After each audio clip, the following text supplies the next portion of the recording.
안녕하세요. 901입니다. 쌤 이름은 901입니다. 반갑습니다. 자, 쌤 이름은 901, 영어로 line 01 그렇습니다. 한글로 써보겠습니다. 바로 9, 0, 1. 쌤 아버지께서 이름 하나는 기똥차게 지어주셨습니다. 너무나 행복합니다. 자, 지난 25년 동안 쌤은 수많은 학생들을 학원에서 그리고 대학에서 가르쳐 왔습니다. 그런데 가르치면서 오직 늘어나는 건 무엇밖에 없겠습니까? 우리가 말하는 소위 말하는 테크닉, 가르치는 기술이 늘었죠. 이것보다 우리는 노하우라고 그렇습니다만은 25년 동안 스님한테 축적된 건 이 노하우밖에 없습니다. 그래서 지금 이 순간 자, 쌤은 그동안의 노하우를 모아서 교재를 편찬하게 되고 그리고 동영상을 만들어서 여러분과 이렇게 대면하고 있습니다.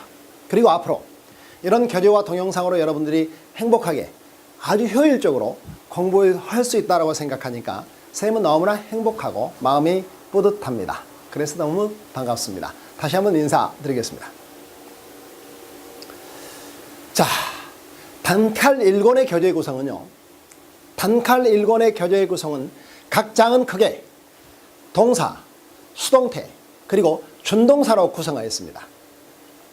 좀 더 세밀하게는 동사, 수동태, 그리고 준동사를 출제 비율과 그리고 독해 원리에 맞게끔 다시 9개 장으로 나누었습니다. 자, 9개 장은 어떤 장으로 나누었을까요? 자, 1장부터 4장까지는 전부 다 동사에 관련되는 장입니다. 1장은 오형식 동사 구별 및 번역법이죠. 오형식 동사를 구별하라는 문제는 시험 문제에서 거의 안 나옵니다. 그렇지만 모든 문장은 동사를 가지고 있습니다. 이 동사는 형식을 가지고 있습니다. 이 형식마다 번역하는 방법을 가지고 있습니다. 그래서 번역이 다 다르다는 거죠. 그래서 이 1장은 시험에는 안 나오지만 번역하는데 가장 크나큰 근간이 되는 장입니다. 그래서 수업을 빠뜨릴 수가 없습니다. 자, 그리고 두 번째 장은 3, 4, 5형식 구별과 5형식 동사의 답안 선택 요령입니다. 자, 3형식과 4형식과 5형식을 좀 더 세부적으로 구별하고 그리고 세부적으로 번역하는 테크닉을 기른 다음에 5형식 다음에 나오는 목적 보호라고 있습니다. 이 목적 보호는 무려 10가지가 목적 보호로 나올 수가 있는 겁니다. 근데 이 10가지가 전부 다 시험 문제입니다. 여러분은 얼마나 힘들게 만듭니까? 그런데 10가지의 목적 보호는 목적하고 목적 보호 관계가 뭐에 따라서 능동이냐 수동이냐에 따라서 그리고 미래지향적인 의미냐 과거지향적인 의미냐에 따라서 그리고 진행과 상태이냐에 따라서 답이 자연스럽게 나오게 되어 있습니다. 앞에 나오는 5형식 동사를 외우지 않아도 능동과 수동관계, 목적하고 목적 보호를 말합니다. 능동과 수동관계, 그리고 미래와 과거, 그리고 능동과 상태 의미, 진행과 상태 의미가 있을 때 바로 답이 이런 의미에 따라서 자동적으로 유추가 되게 돼 있단 말이야. 바로 그런 연습을 하는 장이 바로 이 장입니다. 시험 출제 굉장히 많습니다. 여러분 이 장 때문에 많이 힘들었을 걸로 생각합니다. 선생님이 시원하게 해결해 드리겠습니다. 3장은 2형식과 5형식에서 형용사 보호를 쓰는 겁니다. 여기는 장은 굉장히 적습니다. 근데 출제는 장에 비해서 적은 장에서 비해서 많습니다. 왜 그럴까요? 2형식 보호나 5형식 보호는 마치 형용사 보호가 부사적으로 번역됩니다. 2형식과 5형식 보호에서 형용사 보호는 부사적으로 번역된다고. 그래서 부사적으로 번역되니까 부사가 들어가지 않을까라고 부사를 찍습니다. 그렇지만 틀립니다. 여기에도 어느 정도 일정한 규칙이 있습니다. 그 규칙에 따라서 연습을 하면 어떤 때 형용사가 들어가고 어떤 때 부사가 들어가는지 잘 터득하게 될 것입니다. 그리고 4장은 능동수동의 원리입니다. 여러분 셈을 좀 보세요. 자, 잘생겨서 보라는 얘기가 아니고요. 셈을 보러 갈 때는 항상 집중하시라 이런 얘기를 말하고 있습니다. 자, 셈을 집중하세요. 앞으로 셈은 집중하세요 이런 말을 쓰지 않습니다. 뭐라고? 여기를 셈을 보세요. 이렇게 얘기합니다. 다시 한번 셈을 보세요. 자, 모든 문장의 동사는 형식을 가지고 있고 모든 문장의 동사는 능동과 수동태의 의미를 가지고 있습니다. 형태를 가지고 있습니다. 그러면 어떤 때 능동을 쓰고 어떤 때 수동을 쓰는가라는 겁니다. 이 수동태 문제만 당일장으로서는 출제가 가장 많습니다. 거의 33% 정도 되거든요. 그러니까 세 문제당 한 문제가, 어법 문제의 세 문제당 한 문제가 뭐가? 수동태 문제예요. 이렇게 많은 문제가 쏟아져 버립니다. 그런데 이런 장을 놓치면 안 되죠. 자, 모든 문장에서 동사가 있는데 이 동사는 형식을 가지고 있고 태를 가지고 있습니다. 이게 바로 능동태인가 수동태인가라는 겁니다. 자, 능동 수동을 접근하는 가장 쉬운 방법 중에 하나가 우리가 동사가, 자, 능동 수동을 이끄는 동사가 자동사인지 아니면 타동사인지 이걸 안다는 건 너무너무 중요하죠. 자, 자동사가 됐든 타동사가 됐든 의미상의 주어라는 놈이 있습니다. 의미상의 주어와 이때 동사가 주어 동사 관계, 즉 뭐뭐 가느니 뭐뭐 하다라는 관계면 능동태를 쓰게 되어 있고요. 자, 의미상의 주어 동사가 목적어 동사, 즉 뭐뭐를 하다, 뭐뭐가 되어지다 의미일 때는 수동태를 쓰게 되어 있습니다. 이런 간단한 원리로, 수동태를 정복해냅니다. 완전하게 정복해냅니다. 만약에 쌤이 제시했던 이런 이론으로 만약에 수동태 문제가 벗어난다 그러면 쌤 코 찢는다고 얘기합니다. 항상 쌤 하는 얘기, 수업시간에 하는 얘기, 코 찢는다고 얘기하죠. 자, 쌤 말이 거짓말이었다면 코 몇 번 찢기고 남았을 겁니다. 근데 지금 말짱합니다. 자, 그래서 자, 1권의 구성 1장부터 4장까지는 바로 동사에 관련되는 부분 되겠습니다. 그렇게 구성을 했고요. 그 다음에 그 밑으로 좀 내려가 보겠습니다. 자, 5장부터 8장까지는 상품사의 원리를 단어, 구로 구별하여, 그죠? 세계품사론적으로 접근하는 방식을 구현시켰습니다. 이게 지금 무슨 말인지, 자, 전혀 이해를 못하겠죠? 자, 쌤을 보세요. 쌤이 예를 들겠습니다. 모든 문장은 단어가 있고 구가 있고 절이 있습니다. 뭐라고? 단어, 구, 절이 있단 말이야. 그런데 이 모든 문장은 단어, 구, 절이 있는데 이러한 단어, 구, 절마다 세계품사에 의해서 지배를 받고 있습니다. 세계품사가 뭘까요? 명사, 형용사, 부사죠. 명사, 형용사, 부사가 단어 구조를 지배하고 있단 말이야. 그죠? 모든 문장에서 단어 구절은 전부 다 포진되어 있습니다. 그죠? 결과적으로 모든 문장에서 단어 구절만 구별하고 단어 구절만 분석하고 단어 구절만 번역하면 영어는 그야말로 끝나는 겁니다. 간단하게 예를 한 번만 더 들겠습니다. 쌤을 보세요.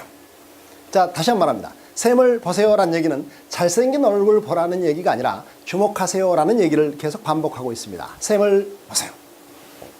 여러분, 자, 준동사는 뭐가 있습니까? 부정사, 동명사, 분사, 분사구문, 진행형, 수동태까지.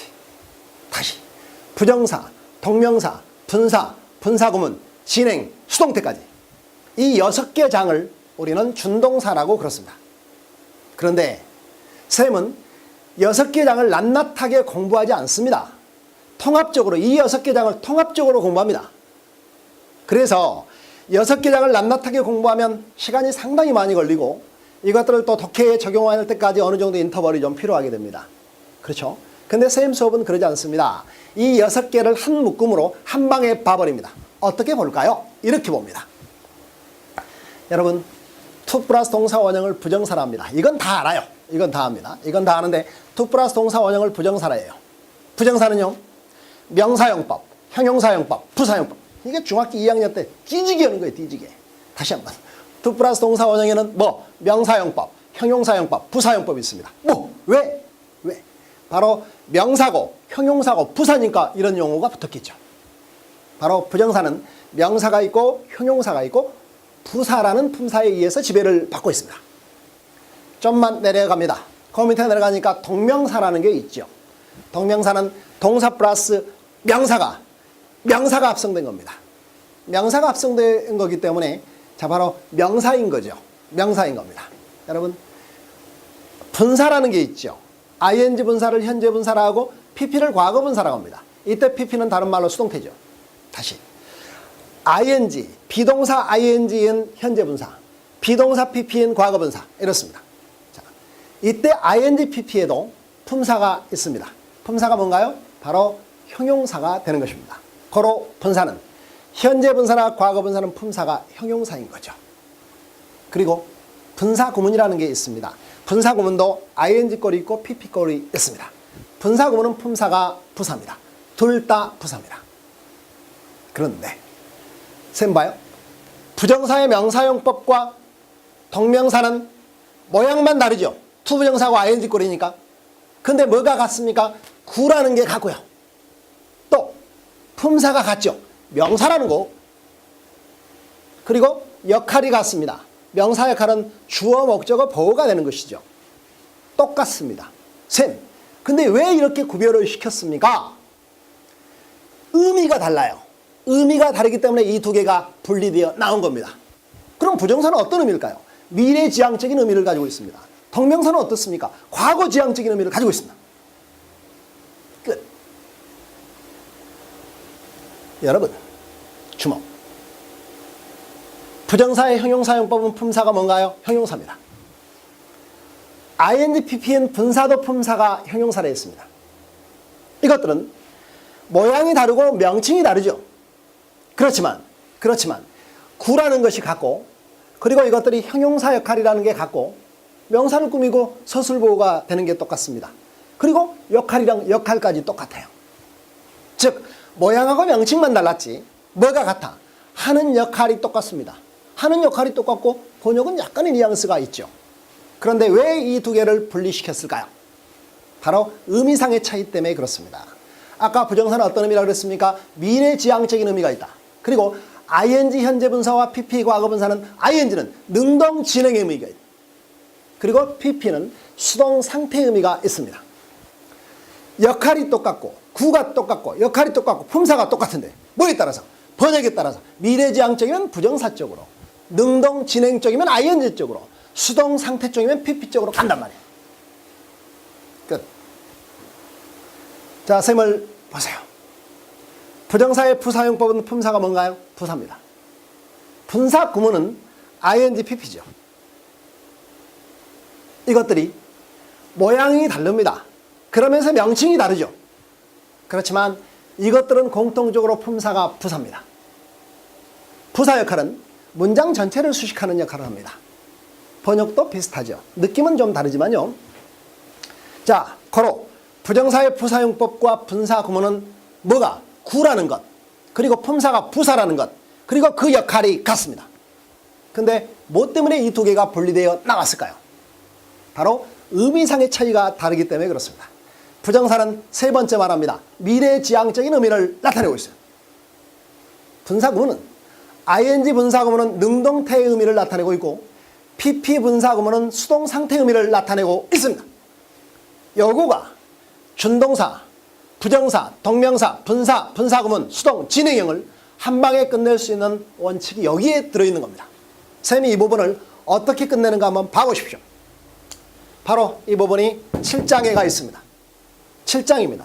7장은 6장하고 반드시 결부가 되어 있습니다. 그래서 삼품사의 원리하고 바로 삼품사의 원리 9인 준동사가 결부가 되어 있죠. 이 두 개 장을 학습하는데 약 한 2시간 정도 걸릴 겁니다. 2시간 정도 걸리는데 2시간이면 이 준동사의 모든 원리가 한 방에 끝나버립니다. 뭐까지? 구, 분석, 번역까지, 또 답을 고르는 방법까지 완전하게 끝나버립니다. 쌤말 거짓말 같죠? 쌤 코 찢습니다. 된가요? 됩니다. 자, 그래서 삼품사의 원리 단어 적용하는 방법은 같습니다. 그리고 6장은 삼품사의 원리에 대해서, 그리고 7장은 삼품사의 원리 준동사에 대해서, 그리고 자 8장은 어떤 거는 자 전치사와 접속사가 나오는데 어떤 때 전치사를 쓰고 어떤 때 접속사를 쓰는지, 여기도 출제는 굉장히 많은데 이 부분도 준동사하고 밀접하게 관련이 되어 있습니다. 자, 셈을 보세요. 결과적으로 아까 했던 얘기가 뭐냐면 쌤, 부정사의 명사적인 용법과 동명사는 같다. 구라는 거, 명사라는 거, 그리고 역할이 명사 역할을 한다는, 주목보 역할을 한다는 것이죠. 그런데 뭐가 다르다? 의미가 다르다. 부정사는 미래지향적, ing는 동명사는 과거지향적. 부정사의 형용사용법과 현재 분사나 과거 분사는 같습니다. 구라는 게 같고요. 품사가 같습니다. 형용사 아닙니까? 그렇죠? 그리고 이것들이 하는 역할이 같습니다. 즉 명사를 꾸미고 서술 보호가 다릅니다. 근데 뭐 때문에 두 개가 구별됐습니까? 의미가 다르다니까요. 부정사는 미래지향적, ing 현재 분사는 능동지능의 의미, pp의 과거 분사는 수동상태의 의미가 있습니다. 그리고 부정사의 부사용법과 분사 구문도 똑같은 맥락에서 이해를 해주면 되겠다. 그런 얘기 아니겠습니까? 그렇죠. 그리고 마지막 장에 바로 덫이라는 게 있습니다. 이 덫은 샘 잡놈을 하나 끌어 들어왔습니다. 잡놈을 하나 끌어 들여왔습니다. 그래서 이놈은 잡놈이죠. 잡놈. 우리가 이런 놈을 잡놈이라고 그렇습니다. 여러분도 간단하게 처치하는 방법이 있으니까 쌤 일단 믿으시고요. 쌤 믿으시고 자, 여기를 좀 보겠습니다. 그러면 9개 장으로 구성된 단칼 원은 각 장마다 구성이 이렇게 되어 있습니다. 베이직 그래머, 워밍업, 엑서사이즈, 그리고 수능 모의고사 기출문제, 어법 기출문제를 말합니다. 그런데 우리 교재는 학습용과 해설용으로 두 권이 한 세트로 나갑니다. 자, 다시. 자, 각 장의 구성 내용 9개 장이 전부 다 그렇게 구성이 되어 있습니다.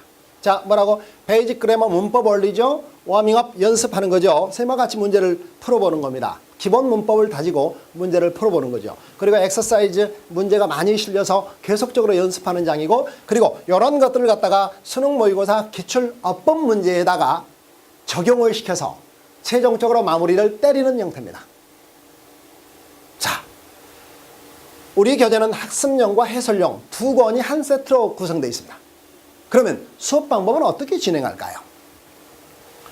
자, 베이직 그래머하고 워밍업은 쌤이 아주 친절하게, 아주 간략하게, 무게 있게 설명을 잘 해줍니다. 쌤 이 말도 거짓말이면 자, 코치 씁니다. 어떤 강좌건, 지금 강좌가 상당히 많이 올라와 있습니다. 어떤 너비건 클릭하고 들어가 보세요. 그죠? 감탄 먹지 않는 강의가 없습니다. 자부합니다. 자, 베이직 그래머하고 워밍업이 있는데 이 부분은 쌤이 아주 친절하게, 화끈하게 설명을 해줍니다. 그죠? 베이직 그래머는 완벽하게 설명을 해주죠. 그리고 워밍업은 여러분과 내가 같이 푼다는 마음으로, 같이 호흡한다는 마음으로 수업을 진행하는 거예요. 그런데 여기서 주의점이 있습니다. 여러분은 학습용 갖고 공부를 하죠. 학습용으로 공부를 하나 학습용으로 교재를 펴놓고 같이 수업하지 마세요. 학습용 책을 덮어요. 덮으시고 그냥 베이직 그래머하고 워밍업을 쌤과 같이 호흡하면서 같이 공감하면서 수업을 하는 거예요. 그리고 수업이 끝나지 않습니까? 그러면 자, 동영상을 끄시고 바로 학습용 교재를 갖다가 펜으로 채워나가는 겁니다. 이것보다 우리는 뭐라고 합니까? 소위 복습이라고 그러죠. 영어 공부에서 복습은 가장 중요한 겁니다. 우리가 새로운 장을 배워서 그 부분을 이해하는 것보다 그죠? 배웠던 걸 잊어버리지 않는 것이 선생님은 5배 더 중요하다고 생각합니다. 결론. 한 개의 장을 배웠으면 여러분 복습을 몇 번 해라? 5번 이상 하시라. 10번 하면 더더욱 좋습니다. 문법의 기반이 탄탄하면 탄탄할수록 모든 영어의 순리들이 잘 풀립니다. 모든 영어의 원리들이 잘 된다. 문제, 구문 독해, 쓰기, 영작까지. 영작이 쓰기네. 자, 다 잘 솔솔솔 풀리게 되어 있습니다. 근데 이런 기반이 약해지면 우르르 무너집니다. 공감된가요? 됐습니다. 그래서 자, 요 장은 베이직 그래머하고 워밍업은 설명만, 쌤과 같이 공감하면서 설명만 들으십시오. 책은 덮고. 그리고 나서 수업이 끝나면 책을 펼치고 복습을 하는 겁니다. 빈칸을 채울 수 있게 구성을 해놨습니다. 그래서 빈칸을 채울 수 있게끔 구성을 해놨으니까 쭉쭉쭉 생각나는 대로 계속 적어나갑니다. 그렇죠? 그리고 해설용과 맞춰봅니다. 맞춰본다. 맞춰보고 맞았으면 맞는 거고 틀린데 이해가 안 온다 그러면 영상을 펴놓고 다시 한번 보면 되지 않습니까? 영상은 얼마든지 열려 있습니다. 그리고 다음 단계. 엑서사이즈하고 수능 어법 모의고사 문제. 이 문제 요 3, 4번은 쌤은 동영상은 계속 찍어 놓습니다. 동영상은 계속 전제합니다. 근데 여러분 이것 볼 때 동영상 절대 보지 말 것. 여러분이 베이직 그래머를 공부했고 워밍업을 공부를 했습니다. 그러면 이 정도 문제는 아주 쉽게 정복할 수 있는 능력을 갖췄단 말이야. 그러면 여러분 스스로 해야지. 스스로. 이것보다 우리는 뭐라고 한다? 자기주도학습법이라고 그렇습니다. 그렇죠? 여러분 스스로 하세요. 그리고 스스로 문제를 풀어보세요. 그리고 쌤 영상과 맞춰 보십시오. 그러면 완벽한 꿈의 실현을 이룰 수 있을 겁니다. 된가요? 좋습니다. 좋습니다. 자, 그렇습니다. 자, 베이직 그래머하고 워밍업이 나오죠. 결과적으로 가장 중요한 건 뭔가요? 자, 베이직 그래머, 워밍업, 엑서사이즈, 그리고 기출문제풀이 중에서 가장 중요한 근간이 되는 것은 바로 베이직 그래머 되겠습니다. 그리고 이것들을 응용하는 바로 워밍업까지가 굉장히 중요한 장입니다. 자, 1권의 9장이죠. 1권의 9장에서 쌤이 베이직 그래머하고 워밍업만 수업하는 시간을 딱 잘라보면 약 한 7시간 정도 됩니다. 7시간이면 자, 모든 9개 장의 원리가 끝나버립니다. 한 방에요. 7시간이면 끝나버려요. 그런데 쌤 지금 스타일을 읽은 사람들은 이미 읽었습니다. 쌤은 하나의 문법 원리를 잡으면 계속 수업 시간에도 복습, 되새김, 복습 계속 시킵니다. 그래서 베이직 그래머가 끝나면 워밍업 들어가기 전에 다시 한 번 또 설명해주고, 다시 한 번 설명해주고, 또 끝나면 다시 한 번 설명해주고, 또 엑서사이즈 들어가면 그 전에 또 한 번 설명해주고, 또 독해 문제 들어가면 또 그 전에 설명해주고, 끝날 때 또 마무리 또 한 번 쫙 설명을 해줍니다. 이렇게 설명을 수없이도 반복을 많이 해주죠. 우리가 배웠던 원리의 카테고리를 그대로 반복을 해준다, 그 얘기입니다. 얼마나 친절합니까? 그렇게 해야 될 이유가 충분하게 있습니다. 왜? 아까 말했듯이 문법의 원리 없이는 절대 여러분 영어 정복 못합니다. 이게 잘 돼 있어야 구문을 형성하고, 구문이 형성돼야 독해를 잘하는 것이고, 구문이 형성돼야 쓰기를 잘하는 겁니다. 안 됩니다. 쓰기를 잘하면 말을 잘하는 것이 되겠죠. 말을 잘 만들 수 있는 능력이 형성된 거니까요. 자, 그래서 자, 쌤이 복습을 중간중간에 해줍니다. 자, 7시간 중에서 복습하는 시간이 아마 2-3시간 될걸요. 그러면 실제적으로 베이직 그래머 워밍업 푸는 시간은 몇 시간인가요? 4시간 내지 5시간밖에 안 됩니다. 그렇지만 여러분이 이 7시간이 여러분의 운명을 좌우한다고 생각합니다. 쌤 그렇게 생각을 해요. 그렇게 생각을 하고 있습니다. 아마 자, 복습 과정 털어버린다면, 쌤이 반복해 주는 걸 빼버린다면 4시간 내지 5시간이면 7 내의 모든 문법을 자, 설명과 기본 응용이 설명하는 것과 기본 응용을 끝내버릴 수 있다는 거죠. 자, 7시간에 걸친 동영상을 잘 듣고 학습하면, 그죠? 지시대로 복습을 한다면, 쌤이 지시한 대로 복습을 해준다면 여러분은 문법의 틀이 마련되어서 자, 문법이 형성될 겁니다. 그리고 구문이 형성될 것이고, 그리고 요거 가지고 독해를 할 것이고, 그리고 요거 가지고 쓰기를 할 것이고, 더 발전하면 요걸 말로 만들어서 자, 글로 만들어서 말로 표현하면 말하기가 되는 것입니다.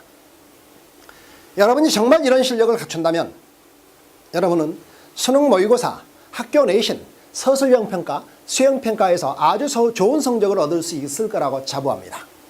자, 쌤을 잠시 보세요. 수능 모의고사 문제는 어법 문제는 한두 문제 출제가 되죠. 문법 문제하고 연관되는 건 직접적으로 한두 문제밖에 안 됩니다. 그런데 그 나머지 문제는 뭔가요? 유형별 문제 아닌가요? 그거는 독해 문제입니다. 그 독해를 잘하기 위해서는 뭐 해야 됩니까? 문법의 구문을 잘 알아야 됩니다. 즉 구문 독해를 잘 실현을 시켜야 된단 말이야. 그래서 이 부분은 수능 문제하고 직접적으로 출제는 되지 않지만 그 독해의 근간을 이루고 있다는 점에서 굉장히 중요합니다. 그리고 또 하나, 학교 내신 여러분 정말 어렵죠? 왜 어려울까요? 모의고사보다 학교 내신이 훨씬 어렵습니다. 어렵죠? 왜 어려울까요? 자, 요즘에는 어떤 학교 중간 기말고사에다가 거의 대부분 보면 서술형 평가까지 들어가서 더 어렵게 만들어주죠. 왜 그럴까요? 쌤이 이렇게 학생들을 이렇게 가르쳐 보면 학교별로 어떤 학교들은 최하로 문법 문제가 출제되는 게 25% 정도 출제가 됩니다. 그리고 많이 출제가 되는 학교들은 70% 이상 출제가 돼버립니다. 70% 이상 출제가 되는 학교도 수두룩박박해요. 엄청나게 많습니다. 근데 퍼센트가 중요한 건 아닙니다. 왜냐하면 자, 25%가 됐던 70%가 됐던 그 내신의 향방을 결정하는 건 어법 문제가 결정하는 건 변함이 없으니까요. 거기에다가 서술형 평가가 여러분을 너무 힘들게 만들죠. 서술형 평가도 약 50% 이상이 문법하고 관련된 문제가 나오고 있다는 거죠. 그렇죠? 자, 그래서 결과적으로 학교 내신, 요즘은 대학을 어떻게 갑니까? 정시보다는 뭘로? 수시로 많이 가죠. 수시로 가기 위해서는 뭘 잘해야 됩니까? 학교 관리를 잘해야 되죠. 중간 기말고사를 잘 봐야 되고 수행평가를 잘 봐야 됩니다. 자, 그러면 결과적으로 중간 기말고사 수행평가가 여러분의 대학 진로를 정해준다 그 말입니다. 자, 그런데 학교 시험 문제는 어법 문제가 많다. 그 어법 문제가 25 내지 70%인데 그것들이 어쩐다? 바로 우리를 굉장히 어렵게 만든다는 거죠. 근데 퍼센트가 중요한 게 아니라 결과적으로 그 몇 퍼센트가 되든 간에 그런 문제들이 여러분의 학교 점수의 등급을 결정시켜버립니다. 이래도 어법을 그냥 건너뛰시렵니까? 여러분 잘 뛰는 거 압니다. 그렇지만 건너뛸 걸 건너뛰어야죠. 절대 그러시면 안 될 겁니다. 자, 그래서 이 문법의 중요성이 여기에서 됩니다. 문법을 공부했을 때 문제점이 이런 때 문제가 되는 것이죠. 문법을 공부하는데 독해하고 매치가 안 된다거나 그래서 문법 따로 독해 따로 이런 경우가 문제가 되는 겁니다. 그래서 어떤 학생들은 그렇게 얘기합니다. 나는 문법은 잘하는데 독해는 못해야 연병 어이네. 자, 독해는 잘하는데 문법이 안 되더라. 이거 전부 다 가짜로 공부한 겁니다. 본래 독해를 잘하면 문법 잘하면 독해도 잘하게 돼 있습니다. 두 개가 아주 상호 깊게 호환작용을 하고 있는 거거든요. 자, 그래서 그렇게 수업을 진행하면 되겠습니다. 그렇게 됩니다. 자, 그리고 모든 여러분들이 수업을 이렇게 진행하다가 자, 베이직 그래머를 문제를 풀고 그리고 어떻습니까? 또 워밍업 문제를 풀고 또 엑서사이즈하고 뭐를 바로 자, 기출 문제를 풀어볼 때 영상을 들으면서 거의 대부분 이해가 오겠지만 만약에 이해가 안 온다 그러면 질문을 해야 될 거 아닙니까? 바로 그럴 때는 우리 사이트에 접속을 해서 바로 질문을 해주시면 성심성의껏 자, 답변을 해주도록 하겠습니다. 일단 여기서 인사 반틈 정도 하고 오겠습니다. 일단 답변을 충실히 한다는 의미에서 그렇습니다. 이렇게요. 자, 셈을 보세요. 단칼 영어의 학습 대상은요.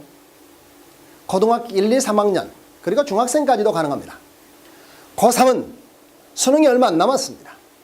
이런 친구들은 문법을 간략하게 준비하고자 하는 학생, 문법을 간략하게 마스터하고 싶은 학생들은 반드시 받을 필요가 있겠죠. 그리고 고등학교 1, 2학년은 고등학교 1, 2학년 영어에 있어서 우리의 단칼 영어는 절대적으로 필요하다고 말씀드릴 수밖에 없습니다. 왠가요? 자, 아까 말했듯이 고등학교 1, 2학년은 내신 관리를 해야 됩니다. 내신 관리는 문법 문제가 25 내지 70%입니다. 이 부분을 여러분 어떻게 감당하시게요? 문법 정리 안 되면 완전히 꽝입니다. 샘말 명심하세요. 실제로 체득하고 있잖아요. 자, 그래서 여기 단칼 영어는 고등학교 1, 2학년들이 내신 대비하기에 가장 좋은 교재다라고 쌤이 자부합니다. 그죠?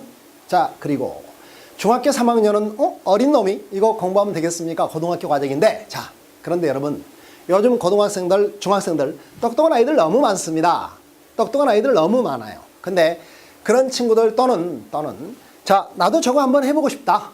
조금 더 이런 수업을 좀 한번 해보고 싶다. 그런 친구들은 자, 접속을 하셔서 수업을 하셔도 좋겠습니다. 그렇죠? 자, 그렇게 학습 대상에 대해서 얘기를 드렸고요. 그리고 우리 동영상 교재는요. 자, 동영상은 교재와 동영상 출시 기념으로 바로 각 교재별로 1개월 동안씩만 무료로 제공을 해줍니다. 그렇죠? 그리고 1개월 뒤에는 유료화시킬 계획에 있습니다. 그러니까 그렇게 아시고요. 자, 모든 질의응답은 자, 뭘 통해서? 사이트 이쪽을 통해서 자, 바로 이쪽을 통해서 제공하기로 하겠습니다. 모든 질의응답은 이쪽에서 제공을 할 테니까 항상 공부하다가 잘 이해가 안 온 부분들은 올려주시면 쌤이 친절하게 항상 올려주도록 하겠습니다. 자, 그리고 마지막으로 지금까지 출간된 단칼 영어는 1, 2권이 출간이 되어 있습니다. 그렇죠? 그리고 앞으로 1, 2개월 안에 단칼 3권을 출시할 예정입니다. 3권은 상품사의 원리를 절에 접목하는 그런 중요한 장이 들어있습니다. 중요한 부분이 들어있죠. 절이란 여기서 명사절입니다. 형용사절입니다. 부사절이죠. 여러분, 명사절은 뭔가요? 절의 형태가 명사 역할, 즉 주어 목적어 보호 역할을 하는 겁니다. 형용사절은요, 절의 형태가 형용사 역할, 명사를 수식하는 역할을 하는 겁니다. 부사절은요, 절의 형태가 부사야. 부사. 그죠? 그래서 문장 전체를 수식하는 역할을 합니다. 절을 상품사의 원리, 명사, 형용사, 부사에 대입시켜서 이것도 한 방에 끝내버리는 그런 과정입니다. 마치 준동사가 한 방에 끝나듯 절도 한 방에 끝납니다. 근데 절은 너무너무 중요합니다. 왜? 여러분, 독해를 하다 보면 구와 절이 대부분입니다. 여러분, 구와 절을 접목하지 못하고서는 절대 여러분 독해 정복하지 못합니다. 그 중에서 절이 조금 좀 많습니다. 그러니까 준동사인 구가 전체 독해 지문에서 몇 퍼센트 차지할 것 같습니까? 쌤이 정확하게 퍼센트를 매겨보면 약 40% 차지합니다. 그러면 절은 어떻습니까? 절은 모든 독해 문장에서 절이 차지하는 비중, 그리고 절에 따라서 그 문장이 번역되는 확률은 50%가 넘습니다. 50%가 넘는다고요. 그래서 이 부분은 명사절, 형용사절, 부사절 단순히 구별하는 것보다는 이 부분을 독해까지 연결시켜서 공부하면 효과가 아주 좋을 거라고 봅니다. 그렇죠? 자, 여러분, 시중에는 너무나 좋은 책들도 좋은 쌤들도 많습니다. 근데 쌤, 절대 어떤 책에 어떤 쌤에 뒤지지 않는다고 자부합니다. 왜냐하면 나만의 건조가 있거든요. 나만의 가르치는 방식이 있거든요.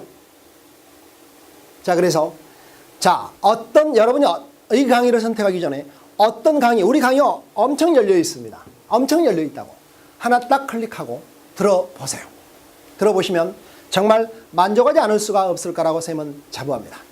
그래서 여러분들이 앞으로 나올 단칼 3권까지 많은 이용을 해 주시고, 오늘 더 이상 하면 욕먹을 것 같습니다. OT 강의인데, 욕먹을 것 같으니까 오늘 여기서 끝내고 아주 만나서 반가웠습니다.